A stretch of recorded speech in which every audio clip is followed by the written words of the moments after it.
ఓం శ్రీమాత్రే నమః. కర్మ మరియు విధి. కర్మ మరియు విధి ఎలా మనిషి జీవితాన్ని ప్రభావితం చేస్తాయో ఒక కథ ద్వారా తెలుసుకుందాం.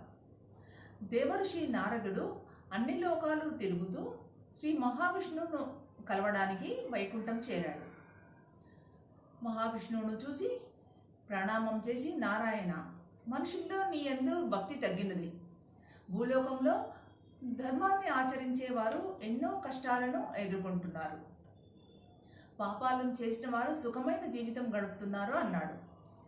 దానికి మహావిష్ణువు, ధర్మమే ఇప్పటికైనా గెలుస్తుంది నారదా, ఏది జరిగినా విధి అనుసారంగా జరుగుతుంది అన్నాడు. కాదు దేవా, నేను కళ్ళారా చూశాను. పాపం చేసిన వారు చాలా సుఖమైన జీవితాన్ని గడుపుతున్నారు. పుణ్యాలు చేసిన వారు, ధర్మంగా నడిచిన వారు ఎన్నో కష్టాలను అనుభవిస్తున్నారు అన్నాడు. నీవు చూసిన సంఘటన ఏదైనా ఉంటే చెప్పు నారదా అన్నాడు విష్ణుమూర్తి. అప్పుడు నారదుడు ఇలా చెప్పాడు.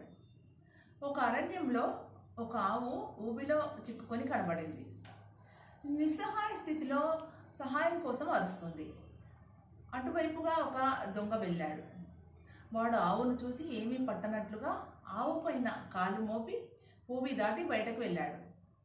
వాడు కొద్ది దూరం వెళ్ళాడో లేడో బంగారు నాణాలతో ఉన్న చిన్న బంగారు మూట దొరికింది. కాసేపటికి ఒక సాధువు అటుగా వచ్చాడు. ఆవును చూసి జాలిపడ్డాడు. జాలిపడి తన శక్తి మేరకు ఎంతో కష్టపడి ఆవును ఊబి నుండి బయటకు తీశాడు. ఆవును బయటకు తీసిన తృప్తితో అతడి మార్గంలో వెళ్తున్నాడు. మార్గంలో అతడు గోతిలో పడ్డాడు. ఓ కరుణాకర, ఆవుకు సహాయం చేసిన సాధువేమో గోతిలో పడ్డాడు.